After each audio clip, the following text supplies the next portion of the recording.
Alright? Mabuhay na pagbati sa ating mga Itulay online learners sa Luzon, Visayas, Mindanao, at sa lahat ng dako ng daigdig na naaabot ng ating Itulay online learning tutorial. Muli, ako ang inyong Bagan tutor all the way from San Roque Dau High School, SDO Pampanga. Walang iba kundi si Tutor Leo. Okay? Para sa araw na to, pag-aaralan natin ang mga epekto ng unang yugto ng kolonyalismo. Natatandaan natin, no? Ito ang kasunod na aralin mula sa bagay o lesson na itinuro sa atin ng ating magaling na tutor na si Tutor Ronald last week. Okay. Paalala lamang mga Itulay learners, ihanda ang inyong lapis, kwaderno o notebook at mga module. Ang ating gagamitin sa talakayang ito ay ang Araling Panlipunan 8 module na isinulat ni Luan C. Cadaday at inilathala ng Region 7 Schools Division of Negros Oriental. Muli mga Itulay online learners, inaasahan ko ang inyong aktibong pakikilahok sa pamamagitan na sabay na pagsagot sa inyong module mula sa inyong sagutang papel at definitely dito sa ating chat box. Okay? Batiin ko muna ang ating mga masisipag na online learners na kanina pa active sa ating chat box. Okay? Pagbati mula Nadine Domingo Manabat, Erica Aguilar Flores, Catlea Soriano, Eliza Nicole Sawal, okay? Princess Diane Garcia, Rosemary Salandanan, Raniel Gabriel Castro, Madam Rowena Alipio, Christian Carl Miraflor Carion, Rosemary Salandanan, hello sa inyong lahat at good afternoon. Hopefully, maitulay natin ang kaalaman dito lamang sa Araling Panlipunan 8, kasaysayan ng ating daigdig. Mga Itulay learners, naghanda ako ng 5 katanungan dito na alam kong kayang-kaya niyong sagutin. Handa na ba kayo para sa ating unang katanungan? Okay, kung yes ang sagot nyo, start na po tayo. Panuto, piliin ang titik ng tamang sagot, isulat ang mga sagot sa sagutang papel, at syempre, kayong kasabay kong nanonood dito. Okay? Isulat lamang or i-type lamang dito sa ating chat box. Okay po. Unang katanungan, anong kontinente ng mundo ang nagpasimuno ng tinatawag nating eksplorasyon para sa panggagalugad ng ating daigdig? Wow! Naalala ko, isa ito sa mga mahalagang bagay na itinuro sa atin ng ating mahusay na tutor na si Tutor Rona. Ito ang mga pagpipilian po natin. Ito ba ay A, Asia, B, Amerika, C, Africa, o letter D, Europe? Simula na tayong magsagot, mga Itulay online learners. At habang naghihintay tayo, batiin ko lamang ang ating mga masisipag na learners ngayon na nasa online. Andrea Gregorio, okay, Beverly Joyce Lungayan, Jillian Donato, Leia De Vera, okay, Christian Carmela Miraflor Carion, good afternoon sa inyo. Wow, unti-unti ng mga sumasagot ang ating mga learners online at nagbigay kaya sila ng tamang sagot. Tignan natin. Okay, patuloy na dumarami ang nakikilahok na sumasagot sa ating online. Okay po. Ang tamang kasagutan para sa katanungang ito, walang iba kundi letter D, kundi ang kontinente ng Europe. Tingnan natin ngayon kung sino ang ilang mga online learners na nakatama ng kanilang kasagutan. Okay, tamang kasagutan ni Nadine Domingo Manabat, Catlea Soriano, Jessica Pascual, Rosemary Salandanan, Christopher Andrew Respicio, Eliza Nicole Sawal, napakahusay. Tama ang kasagutan. The answer is letter D. Okay, punta na po tayo sa ikalawang katanungan. Napakahusay ng ating mga learners ngayong araw. Number 2, saan nakasentro ang unang kalakalang pandaigdig? Ito ba ay A, Asia, B, Amerika, C, Africa, o D, Europe? Okay? Alin sa 4 na kontinenteng ito, mapapansin natin kung tayo ay nakinig kay Tutor Rona noong nakaraang linggo, ang naging sentro ng kalakalang pandaigdig. Kasi dito umiikot mostly ng mga kalakal. Okay? Ano kaya ang tamang sagot? Okay, good afternoon, Limuel Ibon Pascua. Siya daw ay from Ramon National High School from the section of 8 Mulabe. Good afternoon sa'yo. Okay. Sino kaya ang makakatama or makakapagbigay sa akin ng tamang kasagutan para sa ating ikalawang katanungan? Okay. So nagbibigay na po ng mga kasagutan ng ating mga learners. Okay, tignan nga natin. Ayon kay Morniel Kyle Lustre Ramos, ang sagot niya is letter D para sa number 2. Okay, tignan nga natin kung tama ang kasagutan ng ating kasamahan na nasa online ngayon. The correct answer for this one is letter D. Very good. Letter D stands for Europe po. Okay. Ikatlong katanungan, anong sakit ang dala ng mga barkong Europeo mula sa Africa tungo sa tinatawag nating New World? Okay, ano kayang sakit ito? Tignan natin ang mga pagpipilian natin, mga online learners. Ito ba ay A, tigdas, B, yellow fever, C, bulutong, o D, COVID? Okay. Alin kaya sa apat na pagpipilian ang tamang kasagutan para sa ikatlong katanungan? Okay. Basahin ko lamang ang mga aktibo nating online learners na kanina pa sumasagot para sa ikalawang katanungan.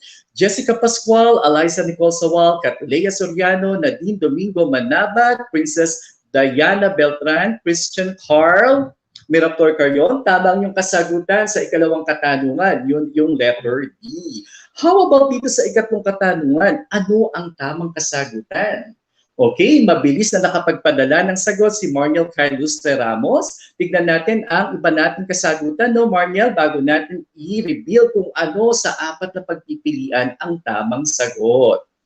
Okay, ang daming nagbibigay ng kasagutan, pero ang tamang sagot para sa ikatlong katanungan, walang iba kundi letter B, yellow fever. Okay, punta na po tayo sa ikaapat na katanungan at ito ay, ano daw ang tawag sa pagpapalitan ng hayop, halaman at sakit sa Amerika at Europe? Wow, ano kaya ang tawag sa palitang ito?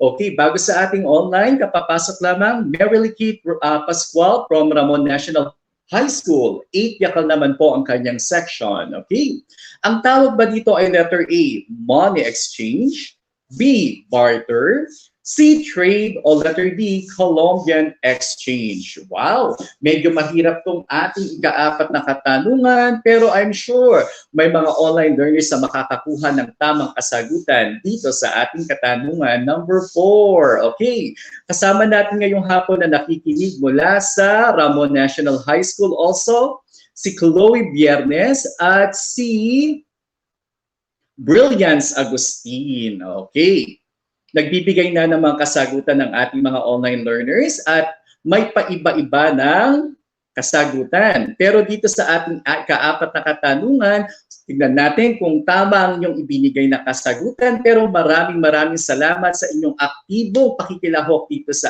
ating pre-test. Okay, ang tamang sagot sa number 4, walang iba kundi Colombian exchange. Wow! Punta na po tayo sa ikalimang katanungan.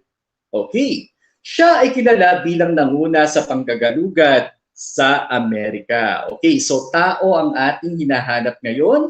Mga Itulay online learners, ito ang ating mga pagpipilian. Siya ba ay sa letter A, Ferdinand Magellan, B, Vasco da Gama, C, Christopher Columbus, o letter D, si King Henry? Sino sa ating apat na manlalakbay ang kinikilala bilang nanguna sa panggagalugan sa Amerika? Wow!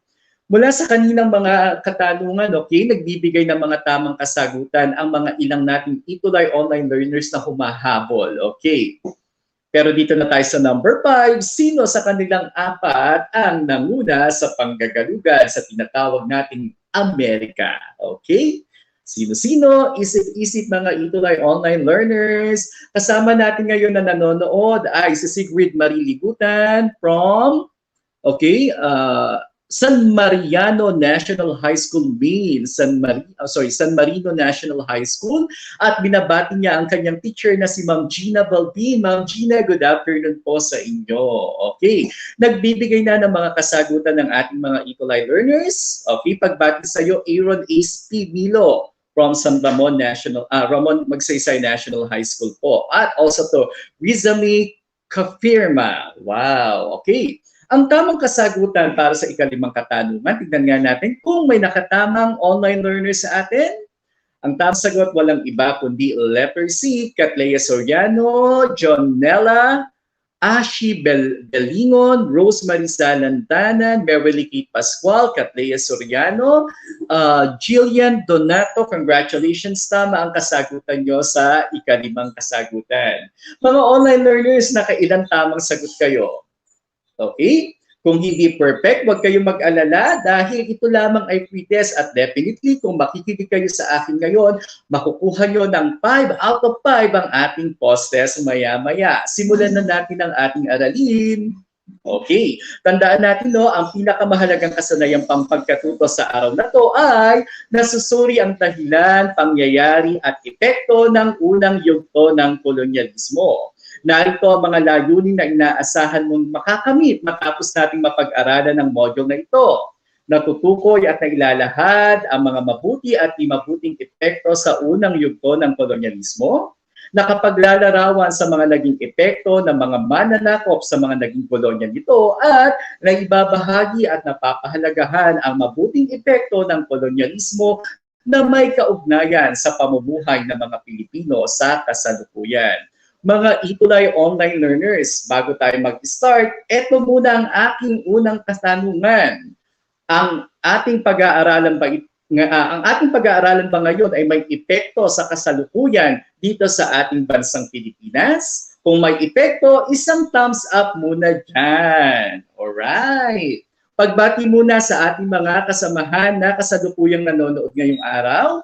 Joshua Sedotes Gabiana from MLG MNHS 11 ICT. Good afternoon sa iyo. At Ayesa Agustin also from RNHS. Okay. Ang mga epekto ng unang yugto ng kolonyalismo. So nakakakita tayo ng mga larawan sa ating screen, island at barko. So definitely si barko pumunta sa island.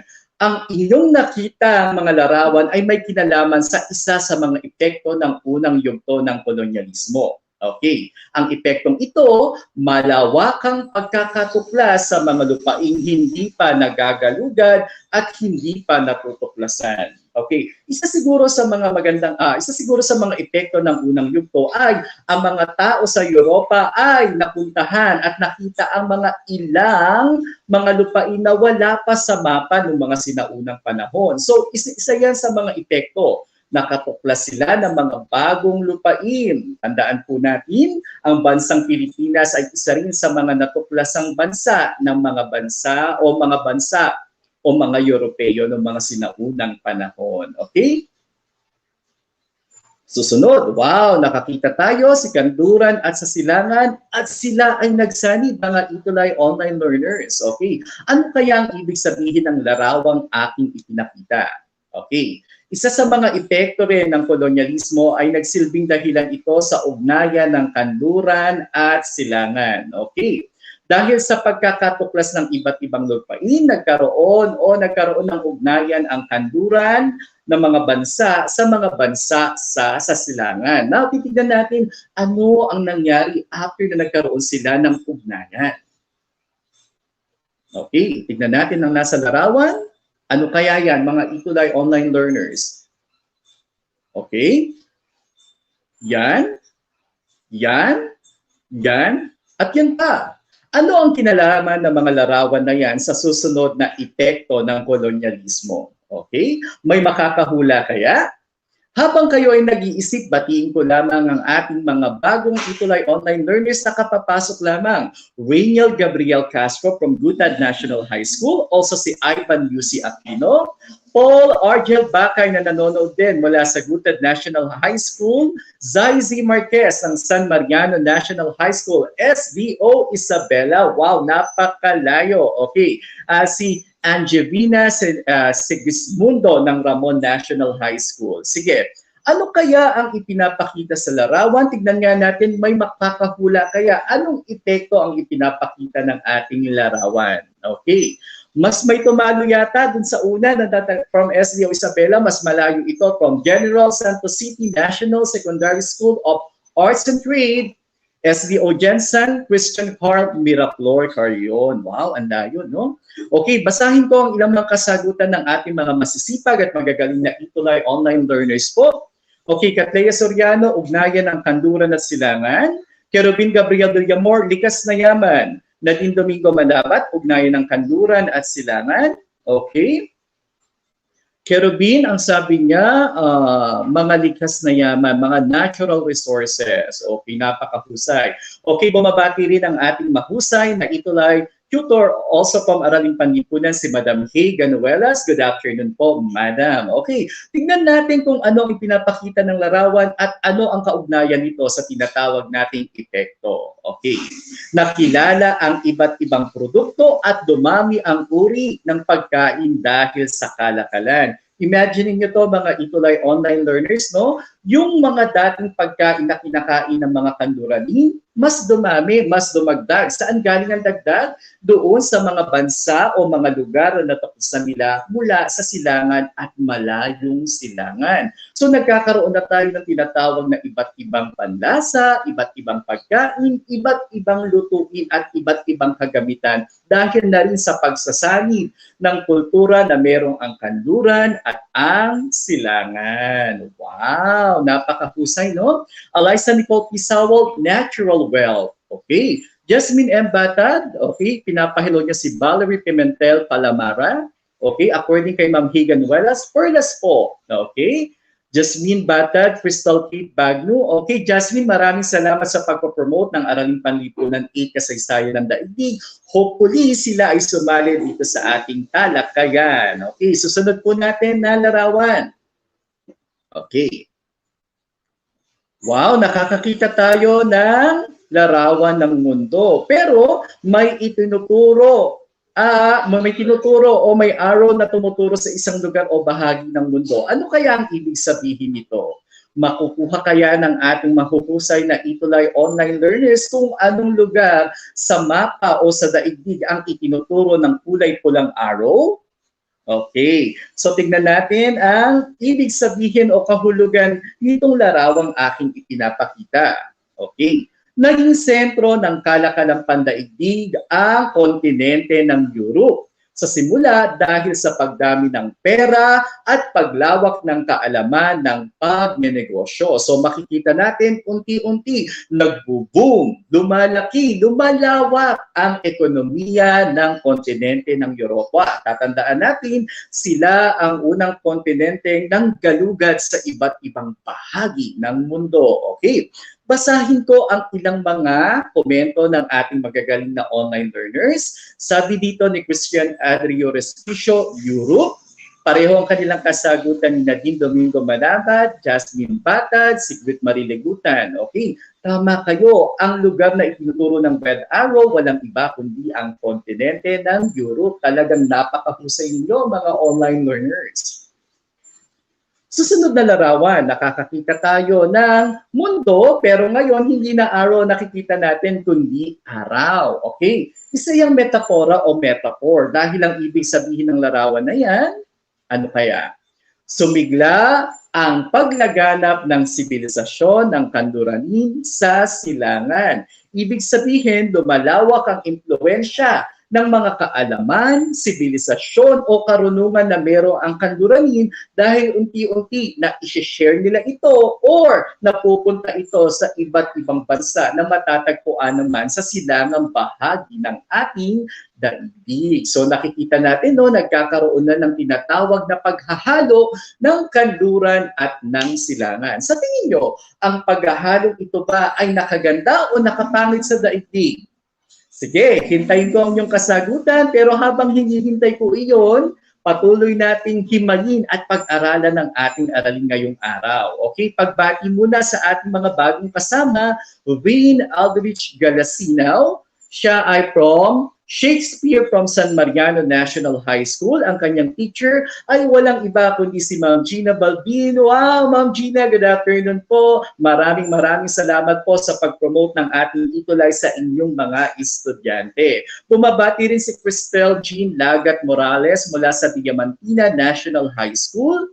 Also si Justine Agonoy from Diamantina also, at si Carl Andre Lasiste Agabao. Basahin ko yung ibang mga katanungan, no? Sabi ni Marniel Kyle Lustre Ramos, nakaganda daw ito. Okay? Sabi ni Nadine Domingo Manabat, sumigla ang paglaganap ng sibilisasyong kanluranin sa silangan. Sabi ni Nadine Domingo Manabat, napakaganda. Parang ikaw, Nadine, napakaganda mo kung ano ang nangyari, no? But That is a joke, no? Maganda ka naman talaga, pero mas maganda ka lalo kapag sumabay ka at nag-aral ng mabuti, kagaya ng mga kaklase mo na nakikinig at nanonood ngayon sa online. Good afternoon sa iyo once again, Nadine. Okay? Reynalyn Joy Cristobal from Diamantina. According kay Carabino, opo, dahil lumakas ang ugnayan ng kalakalan ng kanluran sa Asia po. Wow, napakahusay na kasagutan, Carabin. Okay. Tignan naman natin ang nasa larawan. Isip-isip, ano kaya ang iniisip ng tao na nasa larawan? Okay, nakasulat dyan, heograpiya at agham. Isa na rin sa naging epekto ng kolonyalismo ay lumawak ang kaalaman sa heograpiya at iba pang larangan ng agham. So matatandaan natin, no, ang alam lang kasi dati ng mga Europeo, ang mundo ay ang Europe at Africa lang. Pero dahil sa tinatawag natin na kolonyalismo, nadagdagan ito. Dumagdag ang mga bansa sa Europa, mga bansa sa Asia, mga bansa sa tinatawag nating dalawang Amerika. Okay, so bukod dito, dahil lumalawak ang kanilang kaalaman sa heograpiya, nakaka-invento ulit sila ng iba't ibang mga bagay na nakakatulong sa kanila sa panggagalugad na mas lalong nagpaugnay sa larangan ng agham. Napakahusay po, no?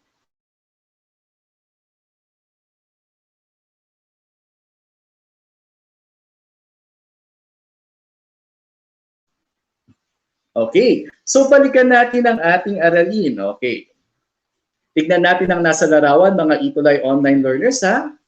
Wow, may bumabagsak. Nakakakita tayo ng mapa at sa taas ng mapa may bumabagsak. Ano ang kinalaman ng mga bumabagsak na bagay na yan at ano ang inyong interpretasyon mula sa mapa at mga bagay na bumabagsak? Okay? Ano kaya ang interpretasyon ng ating mga magagaling na online learners, no? Okay, ipinapakita lamang sa larawan na nagkaroon ng maraming ginto at pilak ang Europe. Kung napapansin nyo, bakit laging ginto at laging Europe ang may kinalaman dito, no? Bakit dito sa bahagi ng ating aralin, naka-highlight sa kontinente ng Europe? Ano ba ang meron sa Europe? Okay, balikan natin ang ating lesson kay Tutor Rona. Sabi natin, ang Europe ang unang kontinente na nanguna sa panggagalugad, in particular ang mga bansang Portugal, Spain, Netherlands, France, at England. So talagang napakalaki ng kinalaman ng Europa sa tinatawag nating panahon ng panggagalugad o exploration. Okay po, next po tayo. Wow, may puso. Okay, ano kaya ang kinalaman ng puso sa susunod na epekto ng kolonyalismo? Oy, si Kuya at si Ate. Okay, basahin natin ano ang kinalaman ng konseptong ito. Basahin ko lamang ang ibinigay na idea ni Kerubin Gabriel Villamor, no? Sabi dito, dahil sa konsepto po ng merkantilismo, napakahusay Kerubin, isang sistemang pang-ekonomiya na nakabasa sa dami ng ginto at pilak ng isang bansa. Napakahusay na talaga, Kerubin, no? Next po. Okay. Dahil dito rin, isa sa malaking epekto ng kolonyalismo ay nagkaroon ng bagong lahi na tinatawag na mestizo dahilan sa pag-aasawa ng mga kanluranin sa mga taga-silangan. So dati, ang alam lang natin, ang mga taga-silangan at mga kanluran. Dahil sa panggagalugad, kalakalan, paglalakbay at eksplorasyon, nagkaroon ng pagkakataon na ang mga lahing ito ay nagmahalan at nakapag-produce ng panibagong lahi na tinatawag nating mga mestizo. Sa tingin nyo, tayo bang mga Pilipino ay may lahi ng mestizo? Okay, hintayin ko yung kasagutan. Pero habang hinintay ko yon, basahin ko muna ang ilang mga ideya ng ating mga online learners. Okay? Sabi dito, Marniel Kyle Lustro Ramos nagkaroon ng bagong lahi. Same with Catlea Soriano, nagkaroon daw ng bagong lahi. Okay? Tama kayo, ang tamang kasagutan sa ipinapakita kong larawan is yung pagkakaroon ng bagong lahi na tinatawag nating mestizo. Pahabol na pagbati, Carla Agonoy Balana from Diamantina National High School, Cabanatuan, Isabela. Good afternoon sa iyo, Carla. Next po. Ano kaya ang ipinapakita ng larawan? Mukhang nakakalungkot tong larawan na to, no?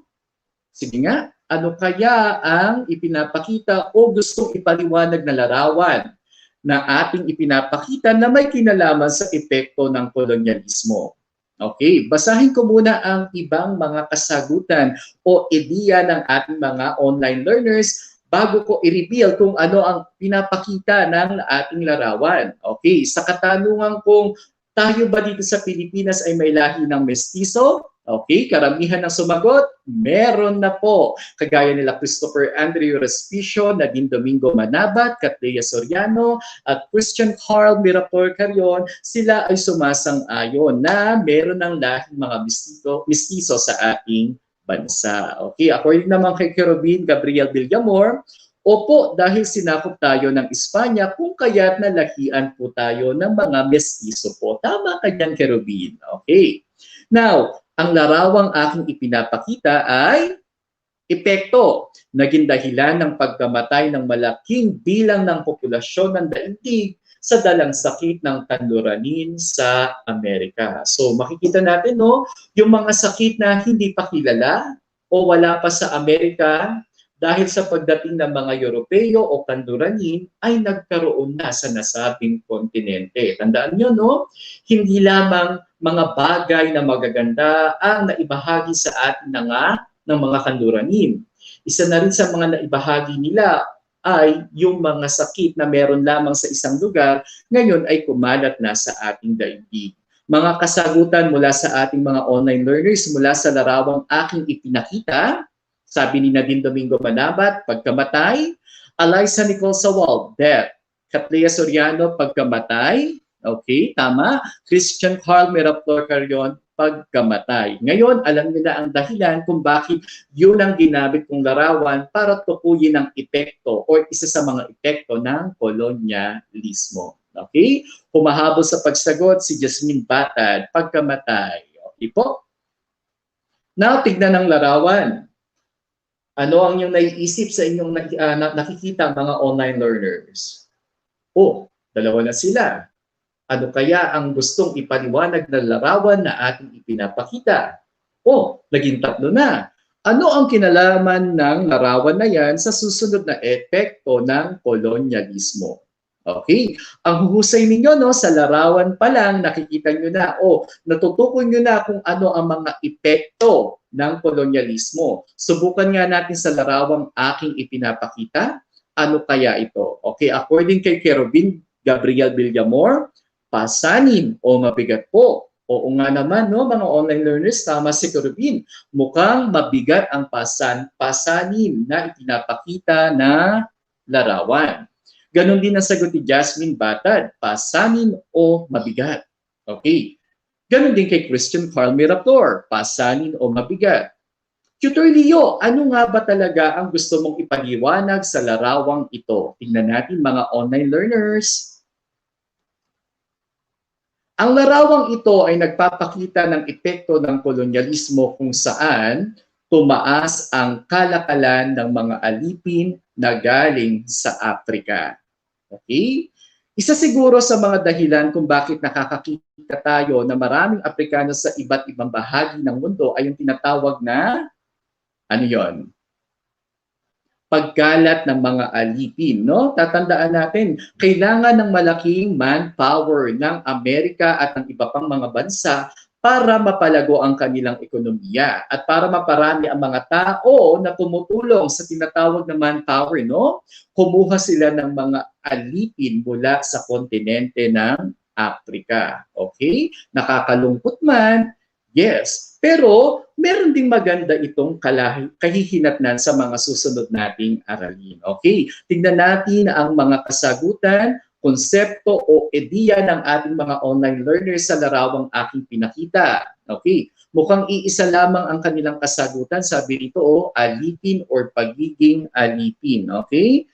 Okay, sabi rito, napukaw ang aking atensyon sa ibinahaging konsepto ni Kerubin Gabriel Villamor, white man's burden po. Later, Kerubin, mapag-aaralan natin sa mga susunod na lesson kung ano nga ba ang white man's burden. Inaasahan ko makakapagbigay ka ng iyong komento kung ano nga ba ito sa mga susunod nating aralin. Okay? Sabi naman ni Marniel Kyle Lustre Ramos, tumaas ang kalakalan ng mga alipin na galing sa Africa. Tama ka, Marniel. Okay po, susunod. Okay? So may idea na kayo kung ano ang kontinenteng tinutukoy ng larawan. Anong kontinente po kaya yan? Pilipinas kaya? Mukhang hindi. Yan ba ay kontinente ng Europa? Sa tingin nyo mga online learners? Parang hindi rin, no? Ano kayang kontinente or ano kaya ito, no? Ano ang tinutukoy ng larawan? Okay? Nagbigay ng kasagutan si Kerubin Gabriel Villamor at Cleia Soriano, gayon din si Nadine Domingo Manabat at Trixitan Enrique. Ang sagot nila, yan ay larawan ng kontinente ng Africa. Tama kayo. Now, ano ang gusto kong ipaliwanag sa larawang ito? Dahil sa epekto ng kolonyalismo, nasira ang kultura ng mga Afrika at nabawasan ang populasyon ng Afrika. Bakit nabawasan? Kasi maraming mga Afrikano ang dinala o napasama sa kalakalan ng mga alipin. Okay? Tama ang kasagutan din ni Sigrid May Ligutan, Christian Miraflor Carion at Jasmine Batad. Yan ay larawan ng kontinente ng Afrika. Okay? Balik po tayo sa ating aralin. Question mark, question mark, question mark, question mark, at marami pang question mark. Okay. Ano ang ibig sabihin ng larawan na yan na may kinalaman sa ating aralin ngayon? Okay. Isa sa malaking epekto ng kolonyalismo ay ito ay nagdulot ng maraming suliranin sa iba't ibang mga bansa. Okay? So, kung makikita natin, mula pa sa kanina nating naging lesson, ang ilan sa ipinakita kong larawan na nauna pa rito ay ilan sa mga suliraning kinaharap ng iba't ibang mga bansa na dahilan ng epekto ng kolonyalismo. Okay? Pagbati kay Aaron Dashan mula sa Godofredo Reyes Senior National High School. Wow, SDO Camarines Sur. Okay. Punta na po tayo sa susunod na larawan. Okay. Nagkaroon din daw ng tinatawag na pagbabago ng ecosystem. Sa larawan, nakakita kayo ng magandang halaman. Okay? Paru-paro, puno. Okay? Elepante, dahon, ibon, at mga arrows na nagpapalitan sila. Okay. Bago ko ipinakita mga larawan na yan, nakasaad yan, nagkaroon daw ng pagbabago sa tinatawag natin na ecosystem.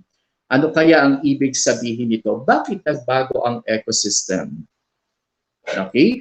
Ano ang malaking kinalaman ng epekto ng kolonyalismo sa pagbabago sa ecosystem ng iba't ibang bahagi ng mundo? Okay? Ano kaya? Okay, basahin natin. Columbian Exchange bilang pagkilala ni Christopher Columbus na nanguna sa panggagalugad sa Amerika. Okay. Dahil nagkakaroon na ng interaksyon ang kanluran at silangan, sabi ko nga sa inyo, no? Hindi lamang pagkain, hindi lamang mga produkto ang nagpapalitan.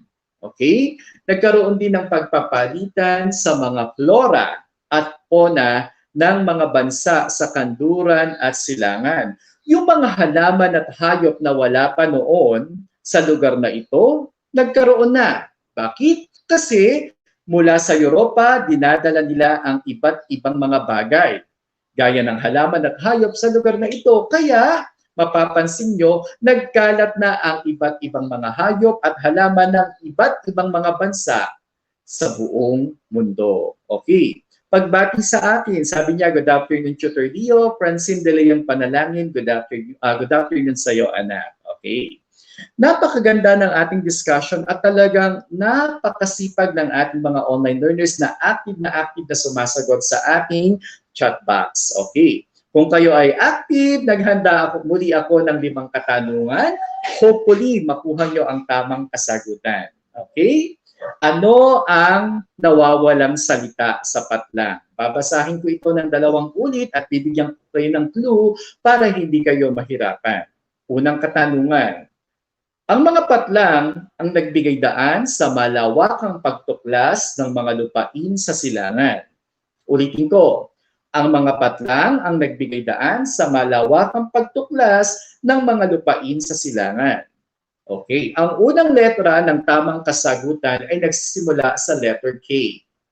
Ano kaya ang K na hinahanap ko?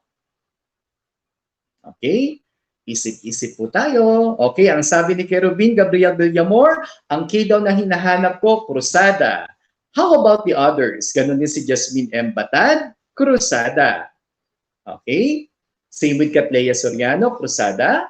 Pero ang K na hinahanap ko, mga online learners, ay kanluranin. Okay po. Susunod na katanungan. Ang bansang Patlang ang nanguna sa malawakang panggagalugad ng mga lupain na hindi pa nararating ng mga kanluranin. Ang bansang Patlang ang nanguna sa malawakang panggagalugad ng mga lupain hindi pa nararating ng mga kanluranin. Ang unang katamang kasagutan na aking hinahanap is letter P.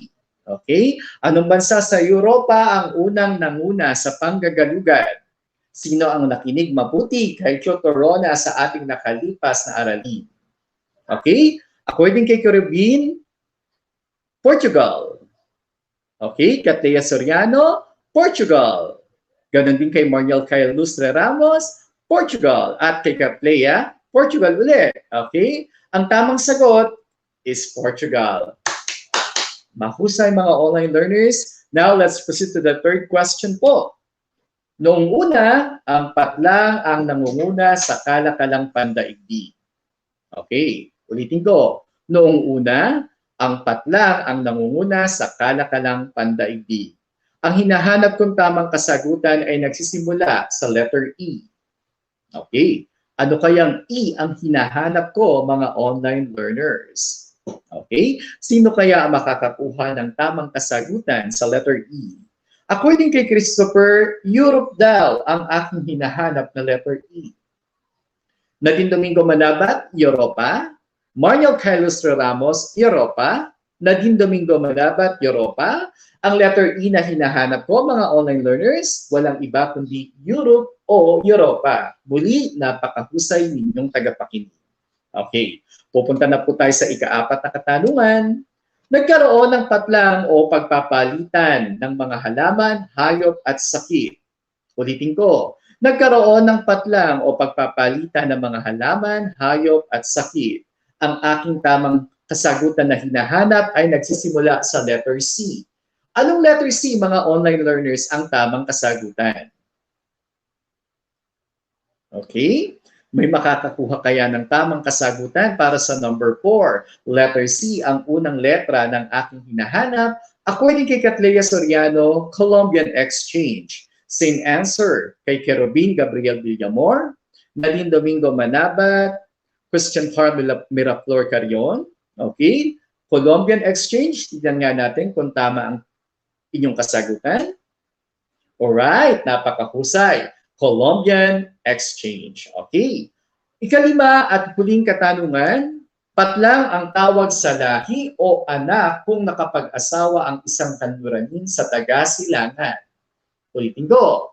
Patlang ang tawag sa lahi o anak kung saan nakapag-asawa ang isang kanluranin sa taga-silangan.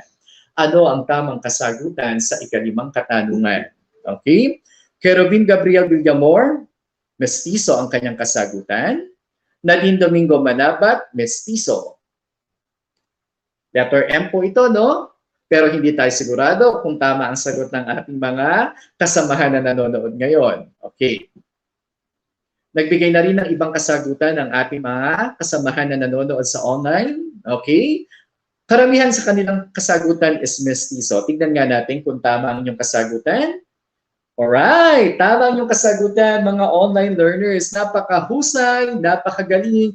Tunay nga na kayo ay ipanalong learners. Okay, tatandaan nyo, kayo ay ipakahusay at fantastic learners. Mga Itulay online learners, ha, tandaan nyo, saan mang panig ng mundo, lagi nyong ipagmamalaki na kayo ay tunay na Pilipino. Huwag kayong aalis dahil kasunod ng aking programa, ang Araling Panlipunan 9, ito ay ang economics. Maraming salamat sa pagsubaybay. Kita-kits tayo sa susunod na Thursday.